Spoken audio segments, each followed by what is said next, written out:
അപ്പോസ്തലിക ചിന്തയിലേക്ക് എല്ലാവർക്കും സ്വാഗതം. ദൈവം തൻ്റെ സൃഷ്ടികളിൽ ഏതൊക്കെ വിഷയങ്ങളിൽ അവർക്കതിൻ്റെ നിഗൂഢത വെളിപ്പെടുന്നു, ആ സമയങ്ങളിൽ ദൈവം അതിനുവേണ്ടി നീക്കിവെച്ച ചില താക്കോലുകൾ ഉണ്ട്.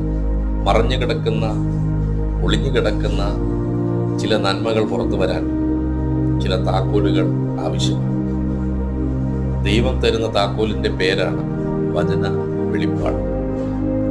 സ്വർഗീയ താക്കോൽ എന്ന വചന വെളിപ്പാട് നിന്റെ കരത്തിലേക്ക് എത്തുമ്പോഴാണ് നിനക്ക് മറഞ്ഞിരിക്കുന്ന സ്വർഗീയ നന്മകൾ ഈ ഭൂമിയിൽ നിന്ന് തുറന്ന് അതിനെ അനുഭവിക്കാൻ, അത് നിന്റെ അനുഗ്രഹമായി തീരാനായിട്ട് സാധിക്കുകയുള്ളൂ. അതിനുവേണ്ടി എല്ലാ താക്കോലുകളും നീ ദൈവത്തിൽ നിന്ന് പ്രാപിക്കുക.